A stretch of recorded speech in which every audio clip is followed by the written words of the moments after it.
The Tiger Force War Crimes, 1967. May 18, 1967. Songva Valley, Quan Nga Province, South Vietnam. Sergeant Gary Coy knelt in the elephant grass, his M16 slick with morning humidity, watching an old woman limp down the trail carrying two woven baskets. She couldn't have been younger than 60, barefoot, black pajamas stained with mud from the paddies. Behind him, his platoon from Tiger Force, the 1st Battalion, 327th Infantry Regiment, 101st Airborne Division, spread out in loose formation through the kunna grass that rose 7 feet high in places. The woman stopped, set down her baskets. Coy watched her through his rifle sight. Rice, just rice and some greens. She looked up at the tree line, shielding her eyes from the sun, and for a moment Coy thought she might run. Instead, she picked up her baskets and continued walking toward them. "Take her," came the voice over the radio. Lieutenant James Hawkins, no interrogation order, no capture directive, just 2 words. Specialist 4 Dump Stout, 19 years old from Kansas, raised his weapon. The M16's burst echoed across the valley. The woman's baskets exploded in a cloud of white rice. Her body collapsed forward, face down in the trail dust. The rice settled like snow around her corpse.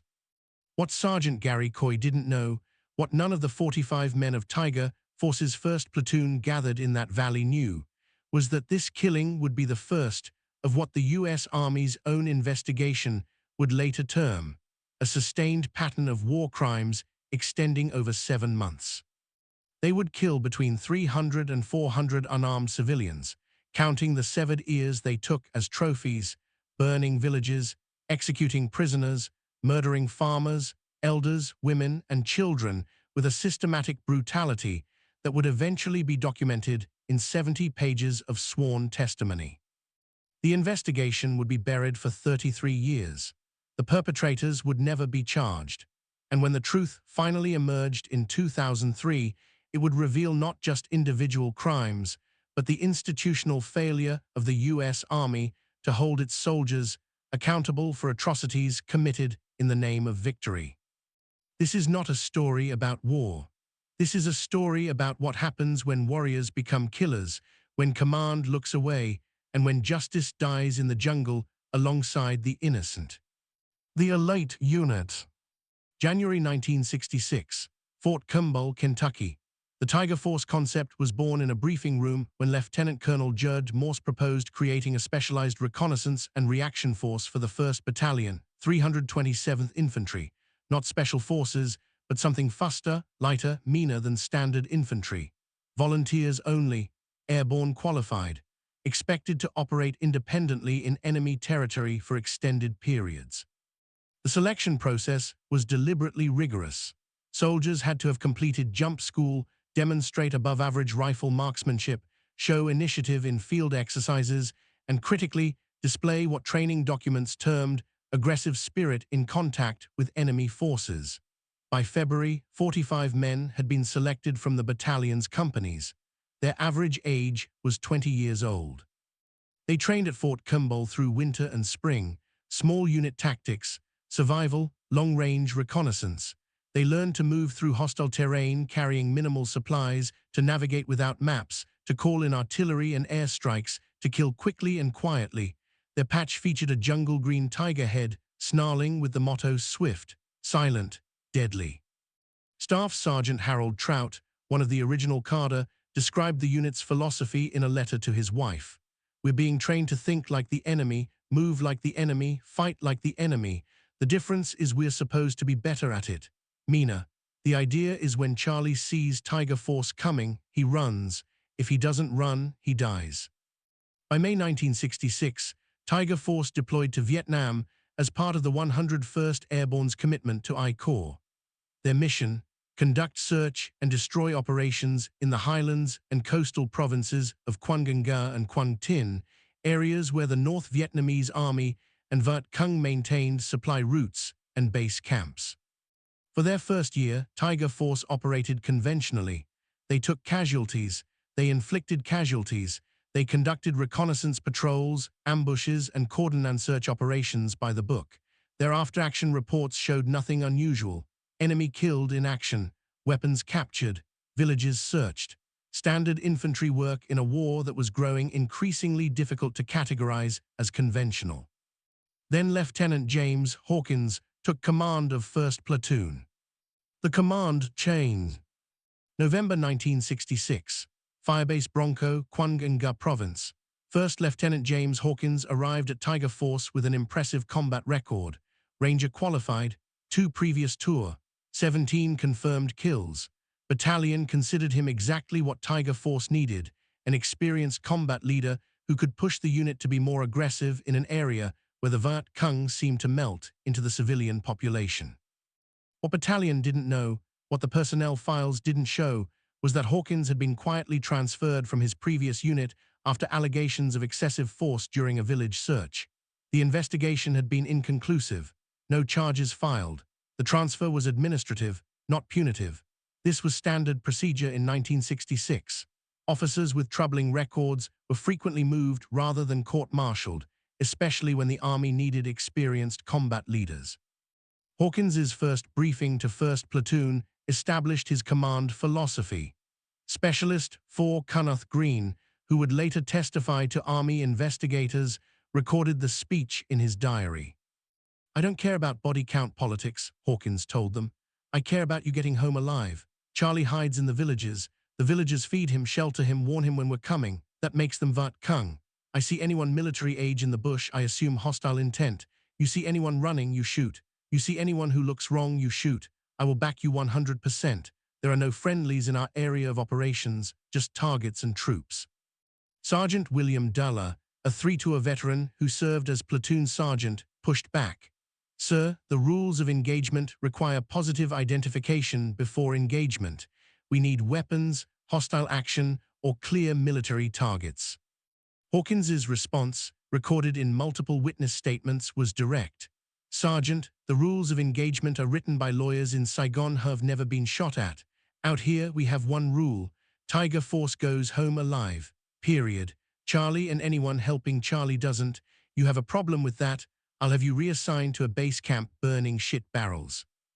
Duller requested transfer the next day. Hawkins approved it immediately. The message to 1st Platoon was clear: adapt to the new command philosophy or leave. Within a month, Duller's replacement was Sergeant Judd Brunner, a 22-year-old from Montana with 8 months in country and a reputation for aggressive patrolling. The transformation of Tiger Force's 1st Platoon from elite infantry to something darker had begun. The Valley Campaign. May 1967. Songva Valley. The operation that would become Tiger Force's descent began with standard orders. Division Intelligence assessed the Songva Valley as a major infiltration route for North Vietnamese regulars moving south from base areas in the highlands. Tiger Force 1st Platoon received orders to conduct reconnaissance in force, interdict enemy movement, deny the area to hostile forces. The valley was 11 kilometers long, ranging from 2 to 4 kilometers wide, bordered by jungle-covered ridgelands rising to 1,000 meters. The population was ethnic Vietnamese farmers, predominantly Catholic refugees from the north who had fled during the 1954 partition. Intelligence estimated 2,000 civilians lived in 12 hamlets scattered along the valley floor. The operational directive was explicit: engage military-age males displaying hostile intent, search villages for weapons and supplies, evacuate civilians to secured areas when possible, minimize civilian casualties. Standard Kunkunsajansa doctrine for 1967. The reality of the operation diverged from orders within 72 hours. May 20, 1967. Hamlet of Mai Ha. Sergeant Brunner's squad entered the village at dawn. 15 hooches, maybe 75 people, mostly women, children, and elderly. The men of military age were either already drafted into the South Vietnamese army or hiding in the paddies. One of the realities of rural Vietnam was that military-age males who remained in villages were often assumed to be Viet Cong, while those who weren't were frequently somewhere else. Specialist 4 Harold Fusher, Point Man. Kicked in the door of the first hooch. An elderly man, maybe 70, sat against the wall. No weapon, no uniform, just an old man in black pajamas with beetle-nut-stained teeth. Fusher shot him twice in the chest with his M16. The rest of the squad swept through the village. 9 more civilians killed. No weapons found. No return fire received. Private First Class Sam Ubera, who would later become one of the key whistleblowers, described the action in his testimony to investigators. There was no firefight. There was no enemy contact. We just walked through and shot everyone we saw. Sergeant Brianna said they were all VC or VC sympathizers. Lieutenant Hawkins came up after and didn't say anything about it. He just told us to burn the hooches and move out. The after-action report filed by Lieutenant Hawkins listed 9 but Kung killed in action, 3 structures destroyed. No mention of civilian casualties. No mention that every single person killed was unarmed. This pattern would repeat with increasing frequency over the next 7 months. The escalation. June through October 1967, Songva Valley and surrounding areas. The killing became systematic. Tiger Force 1st Platoon developed what soldiers later described as standard operating procedures for village operations. Enter at dawn, separate military-age males, execute them immediately, shoot anyone who ran, burn the structures, move to the next location. The soldiers collected trophies, ears cut from the dead with knives, scalps, gold teeth. They wore the ears on necklaces, displayed them on their helmets, traded them like currency. Sergeant Brianna reportedly kept a collection in a cloth bag, more than 50 ears by some estimates, which he would show to new replacements as a form of intimidation and indoctrination. The brutality extended beyond quick executions. Multiple witnesses described systematic torture. Vietnamese civilians suspected of being Viet Cong or knowing Viet Cong locations were beaten, mutilated, and killed even when they provided information. Women were raped before being murdered. Children were shot while clinging to their parents. Private First Class Barry Bowman, machine gunner, later testified to the most disturbing aspect of the crimes. It wasn't combat. Combat is chaos, you're scared, you make split-second decisions. This was deliberate. We'd find a village, Lieutenant Hawkins would tell us to clear it, and we'd spend an hour killing everyone. Then we'd sit down, smoke cigarettes, eat lunch, and move to the next one. It was like we were doing a job. Exterminating people was just another task. The psychological transformation of the soldiers involved was gradual but comprehensive. New members arriving at the platoon faced immediate pressure to participate. Specialist 4 Forrest Miller described his first day with Tiger Force. They brought me to this village, maybe 20 hooches. Sergeant Brianna handed me his .45 pistol and pointed at this old man kneeling in front of a hooch. Just said, shoot him. I asked why. He said, because that's what we do here. If you don't, you're not part of the team. So I shot him. After that, it got easier. By my second week, I didn't even think about it anymore. The documentation of specific incidents fills pages of sworn testimony collected by Army investigators. A 12-year-old boy shot while working in a rice paddy. An elderly woman executed after begging for her life. A pregnant woman bayoneted when she couldn't keep up during a forced march. 5 children, aged 3 to 11, shot while hiding in a bunker beneath a hooch. The body count, meticulously recorded by soldiers who kept tallies in notebooks, reached into the hundreds. Sergeant James Hoare, who joined Tiger Force in August 1967, estimated that during his 4-month tenure, the platoon killed at least 200 people. Of those, he testified, maybe 20 at most were actually enemy soldiers. The rest were farmers, women, kids, old people, anyone in the wrong place. The warning signs. July 1967, Firebase Dragon. The first formal complaint about Tiger Force reached battalion headquarters through an unusual channel. A Navy chaplain, Lieutenant Commander Carl Cruswell, filed a report after speaking with several Tiger Force soldiers during a base visit. The soldiers, whose names Cruswell kept confidential, described witnessing war crimes, including the execution of prisoners and civilians. The report went to Lieutenant Colonel Harold Austin, battalion commander. Austin ordered his S2 intelligence officer, Captain Richard Cunner, to conduct a preliminary inquiry. Cunner interviewed 4 Tiger Force members, all denied witnessing any war crimes. All claimed the chaplain had misunderstood combat stress discussions for admissions of criminal behavior. Cunner's report concluded no basis existed for further investigation. The file was marked unsubstantiated and sent to division headquarters, where it was archived without further action. This was standard procedure. Combat units in Vietnam generated numerous allegations of misconduct, most of which were dismissed as enemy propaganda, misunderstandings, or combat stress. The institutional bias was to believe commanders and soldiers over allegations from outside the chain of command. What battalion didn't investigate, what the preliminary inquiry never uncovered, was that the 4 soldiers Cunner interviewed had been selected by Lieutenant Hawkins. All 4 were among the most aggressive participants in the war crimes. Their denials were predictable and meaningless. August 1967, Division Headquarters, Ban Haya. A second warning emerged from an unexpected source. Sergeant Gary Coy, the same NCO who had witnessed the first killing in May, requested transfer to another unit. During his out-processing interview with division personnel, he mentioned to a clerk that he couldn't be part of what Tiger Force was doing anymore. The clerk, Specialist 5 Thomas Lee, followed up with questions. Coy's responses were vague, but disturbing enough that Lee reported the conversation to his supervising officer, Captain Judge Morse. Morse conducted an informal interview with Coy, who described witnessing dozens of civilian killings by Tiger Force but refused to provide specific names or dates, stating he feared retaliation. Morse's options were limited. Without Coy's willingness to provide sworn testimony, no investigation could proceed. Morse documented the conversation in a memorandum and sent it up the chain to Division Legal. The memo was filed. No investigation was initiated. Coy was transferred to a supply unit at Cam Ren Bay, far from combat operations, which some historians later interpreted as a form of protective custody disguised as routine reassignment. The Army's institutional structure in 1967, Vietnam created systematic disincentives for reporting war crimes. Officers who initiated investigations risked their careers. Soldiers who came forward risked retaliation from their units.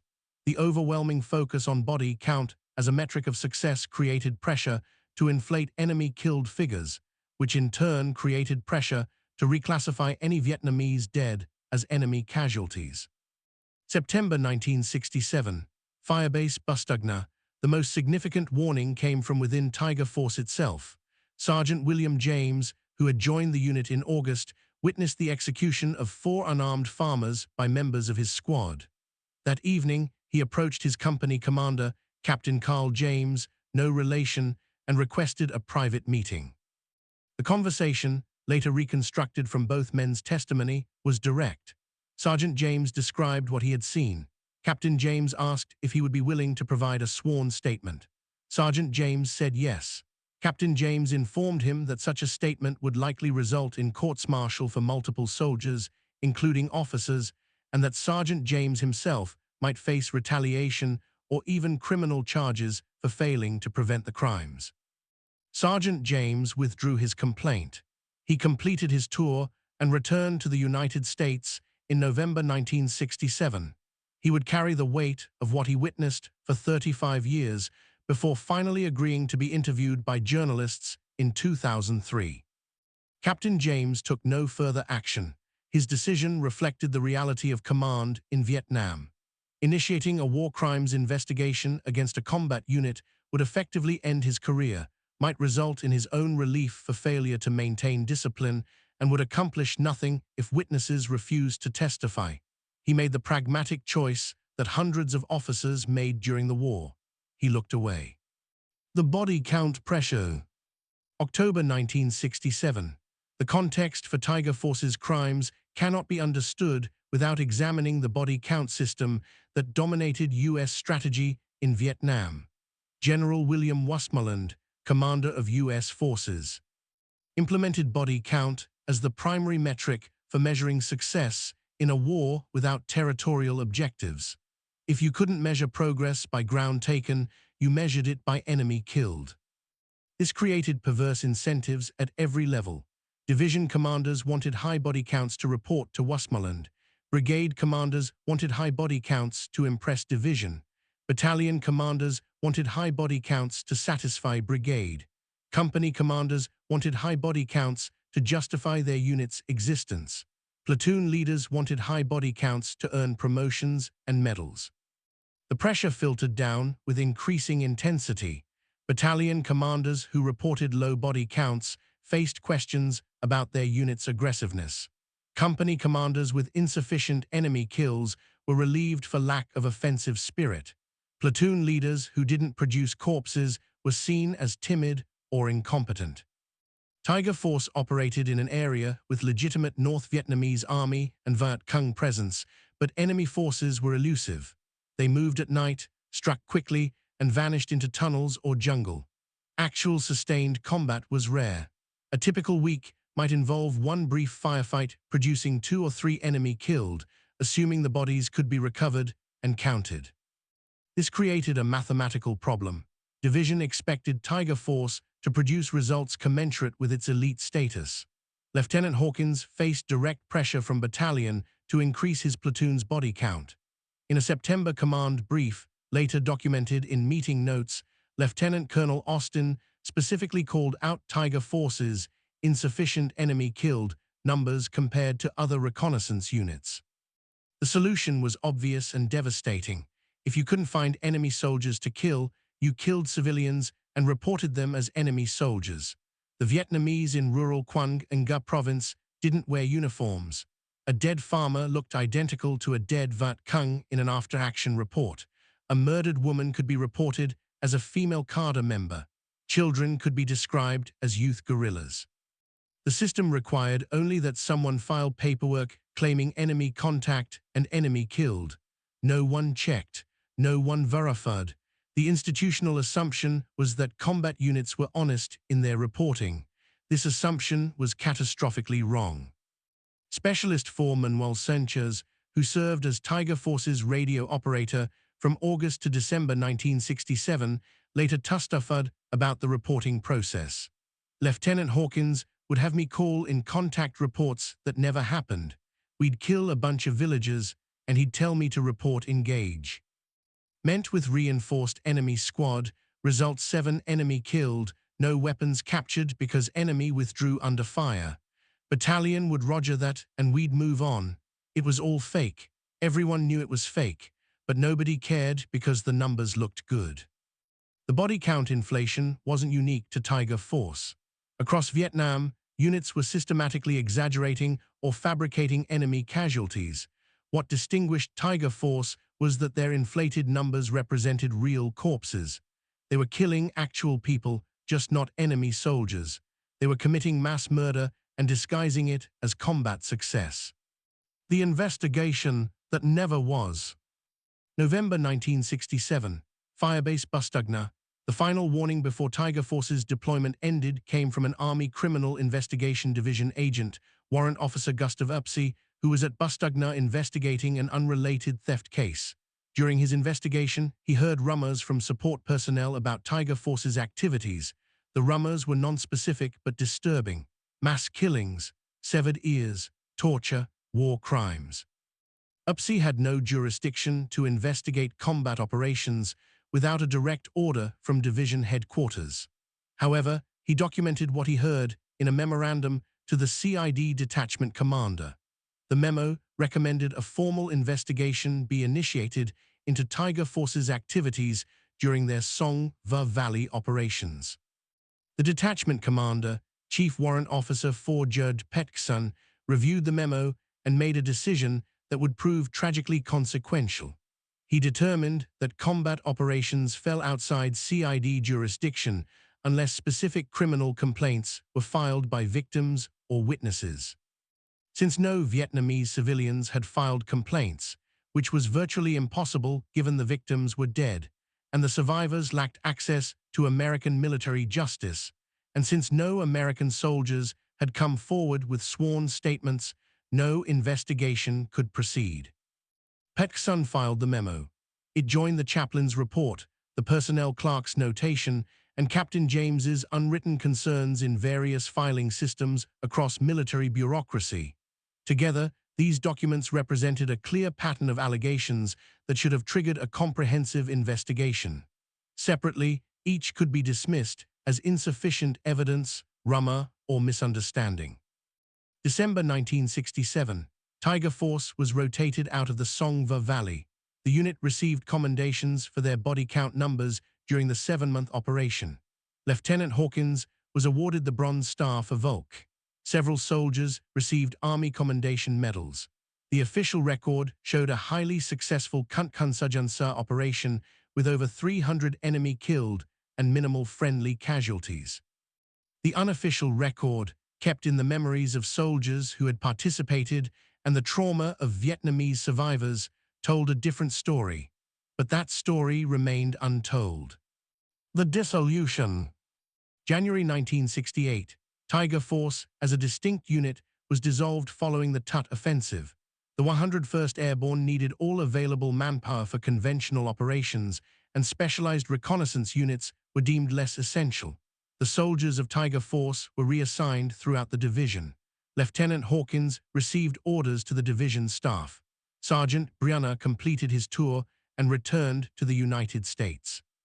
The unit that had existed for 18 months ceased to exist. What didn't cease was the knowledge of what they had done. 45 men carried those memories home. Some struggled with it, others didn't. A few, according to later testimony, felt no remorse at all, viewing their actions as justified under the circumstances of guerrilla warfare. Private First Class Sam Ubera, who had tried to document the crimes, returned to California and attempted to report what he had witnessed to the Veterans Administration. He was directed to the Army Criminal Investigation Division. CID took his statement, which included specific dates, locations, and names of soldiers involved in war crimes. The statement was filed. No investigation followed. The institutional barriers to prosecution were formidable. By 1968, the Army was facing increasing scrutiny over Vietnam War conduct. The My La massacre, which occurred in March 1968, would not be revealed until November 1969, but Army leadership was already sensitive to allegations of war crimes. The decision was made at high levels to avoid opening investigations that might lead to courts-martial of combat veterans unless absolutely necessary. Ubera's statement was classified. He was informed that his allegations were being reviewed. No one contacted him again. The 33-year silence. 1968 to 2003. For 33 years, the Tiger Force war crimes remained buried in classified files scattered across military archives. The soldiers went on with their lives. Some succeeded. Some struggled with PTSD, substance abuse, and guilt. Several committed suicide, though whether their deaths were connected to their Vietnam service is impossible to determine with certainty. The victims remained nameless statistics in a war that killed millions. No memorials marked where they died. No investigations sought justice for their murders. The Songva Valley returned to rice cultivation and recovery. The survivors, those who had hidden while their families were slaughtered, told their stories only among themselves, knowing that no one with power to act cared to listen. The files containing evidence of the crimes moved through bureaucratic processes. In 1971, following the My La convictions, the Army Chief of Staff ordered a comprehensive review of all allegations of war crimes from Vietnam. The Tiger Force files were part of that review. Army investigators concluded that while the allegations were credible, prosecution was not feasible due to the time elapsed, difficulty locating witnesses, and lack of physical evidence. The review recommendation was to close the files. This was done in 1975, the same year Saigon fell. The Army's official position became that Tiger Force allegations had been investigated and found insufficient for prosecution. This was technically accurate but fundamentally misleading. The allegations had been reviewed, not investigated. No comprehensive inquiry had been conducted. No suspects had been interrogated under oath. No Vietnamese survivors had been interviewed. The files were reclassified. Access was restricted to personnel with top-secret clearances and demonstrated need to know. Functionally, this meant the files became invisible. They existed, but could not be found by journalists, historians, or veterans seeking to understand what had happened. Throughout the 1980s and 1990s, occasional references to Tiger Force appeared in scholarly works about Vietnam War atrocities, but always in vague terms.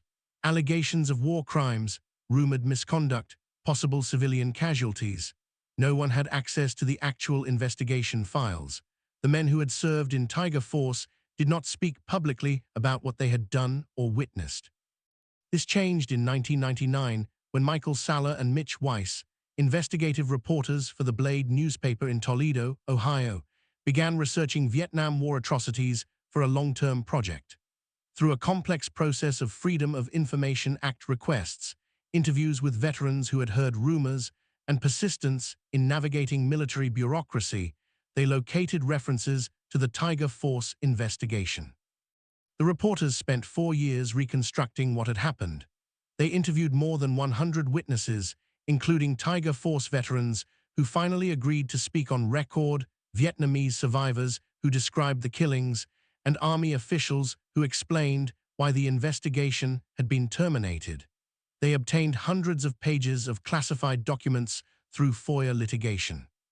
In October 2003, they published a series of articles that revealed the full scope of the Tiger Force war crimes to the American public for the first time. The Revelation. October 19, 2003, the first article in the Blades, Buried Secrets, Brutal Truths series appeared. The headline was stark: Tiger Force committed war crimes. The subhead was more devastating: Army knew and did nothing. The series detailed specific incidents with names, dates, and corroborating evidence. Sergeant Gerald Brunner, identified by multiple witnesses as one of the primary perpetrators, was interviewed and confirmed participating in the killings, though he characterized them as legitimate combat operations. Lieutenant James Hawkins could not be located. Several other soldiers provided on-record testimony describing war crimes they had committed or witnessed. The reporting was meticulous. Saller and Weiss had located Vietnamese survivors who described attacks that matched American soldiers' testimony. They had obtained after-action reports showing body counts that aligned with specific incidents. They had statements from soldiers describing the same events from different perspectives. The evidence was overwhelming and irrefutable. The public reaction was complex. Some demanded prosecutions. Others argued that Vietnam veterans had suffered enough without reopening old wounds. Military justice experts pointed out that the statute of limitations for most war crimes had expired, making prosecution unlikely. Veterans groups were divided, with some defending the soldiers as products of an impossible war and others demanding accountability. The Army's response was carefully calibrated. Secretary of the Army Thomas White ordered a review of the files to determine why the investigation had been closed without prosecutions. The review, conducted by the Army Inspector General, concluded that the 1975 decision to close the investigation had been based on reasonable assessment of the evidence available at that time, though it acknowledged that a more thorough investigation might have been warranted. No prosecutions were initiated. Army officials cited multiple factors: the difficulty of prosecuting crimes 40 years old, the death or incapacity of key witnesses, the expiration of statutes of limitation, and the lack of physical evidence. The decision was presented as pragmatic rather than evasive, but many viewed it as the final act in a decades-long cover-up. The aftermath. The Tiger Force revelations had limited immediate impact on American policy or military justice. No new laws were passed. No new investigations were ordered into other Vietnam War units. The story created a brief media sensation and then faded from public consciousness, overtaken by the ongoing war in Iraq and domestic political concerns. For the veterans involved, the revelation brought varied consequences. Some who had testified honestly about their participation or witnessed crimes faced ostracism from veterans' communities who viewed them as traitors. Others who had committed crimes but never testified lived with the knowledge that their actions were now public record, even if they faced no legal consequences. Sergeant Gerald Brunner, identified by multiple witnesses as one of the most prolific killers, expressed no remorse in his interview with reporters. "We did what we had to do," he stated. "That was war. I'm not apologizing for surviving." He died in 2011, never having been charged with any crime related to his service in Vietnam. Lieutenant James Hawkins was never located by reporters or investigators. Some evidence suggested he might have died in the 1980s, but no definitive death record was found. His fate remains unknown. Sam Ibarra, who had tried to report the crimes in 1968 and was ignored, expressed bitter satisfaction that the truth had finally emerged. "I told them in '68, he said in a 2003 interview. "I gave them names, dates, everything. They didn't want to know. Now everybody knows, and it's too late to do anything about it. That's American justice for you." The Vietnamese survivors interviewed by The Blade described the revelation as meaningless. "Justice would be prosecuting the men who murdered my family," said Nguyen Thai Han, whose parents and 2 siblings were killed by Tiger Force in June 1967. "Justice would be America admitting what it did. This is just talking. The dead are still dead. The killers are still free." The institutional failure. The Tiger Force case represents a comprehensive failure of the military justice system. At every level, individuals and institutions had opportunities to stop the crimes or hold perpetrators accountable. At every level, they failed. The platoon-level failure was soldiers choosing to commit murder rather than refuse illegal orders. Not every soldier participated. Some resisted, but enough participated or remained silent that the crimes continued for 7 months. The company-level failure was Captain James choosing not to act on Sergeant James's report. One company commander could have stopped the killing with a single decision to investigate. The battalion-level failure was Lieutenant Colonel Austin dismissing the chaplain's report without serious inquiry. A battalion commander has absolute authority to order investigations and relieve commanders. Austin chose to accept denials from soldiers selected by the accused officer. The division-level failure was the personnel and legal staff who received multiple warnings and declined to act. The various memoranda describing possible war crimes should have triggered automatic investigation protocols. They triggered nothing.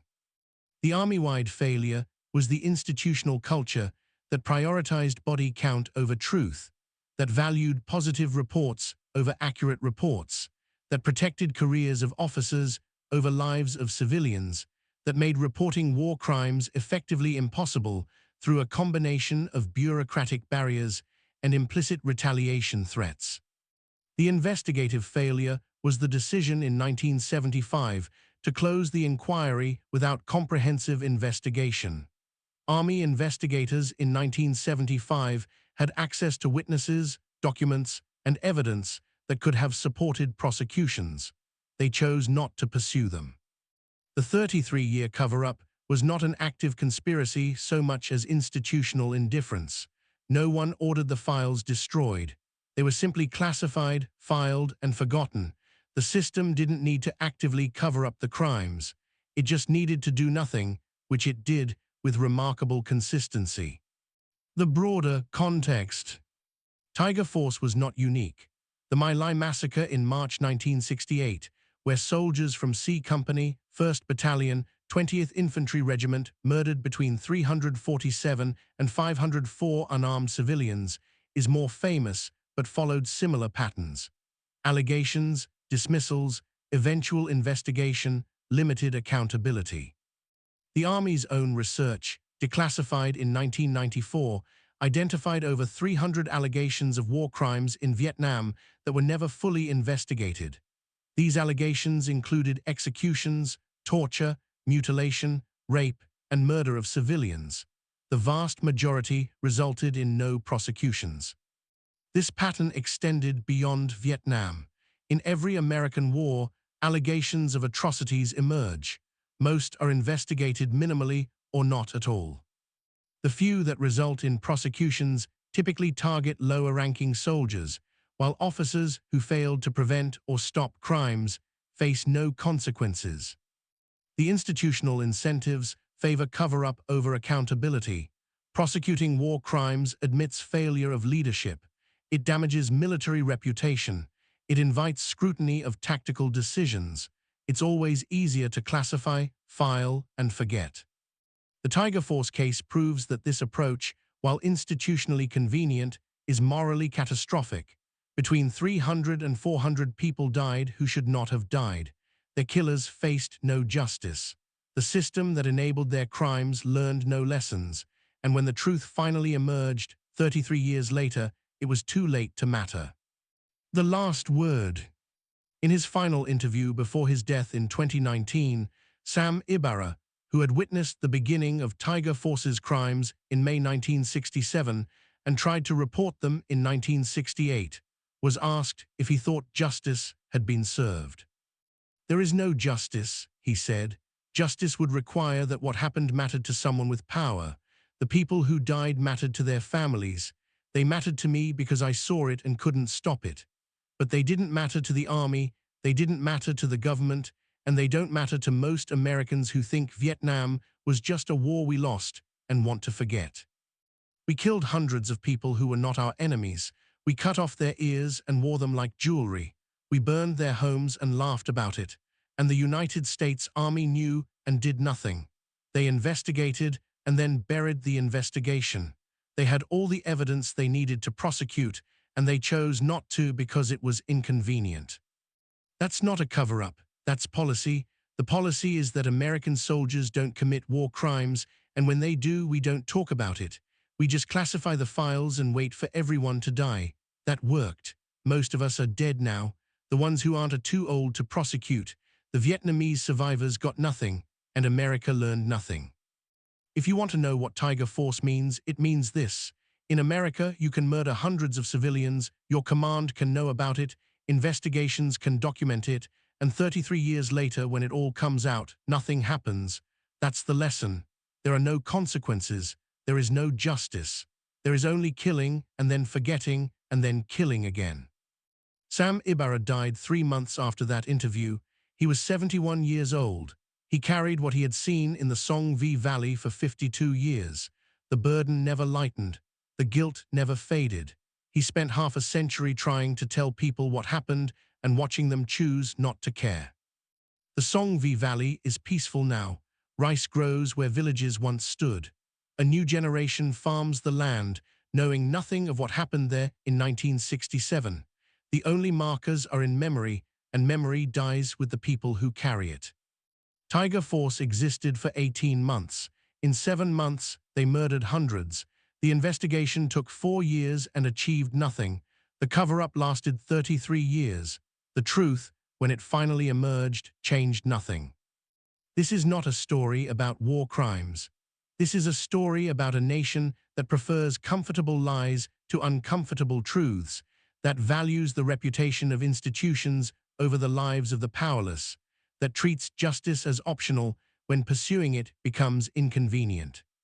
Tiger Force killed with impunity, the army covered up with efficiency, America forgot with relief, and justice for the dead in the Song V Valley never came at all. It never does.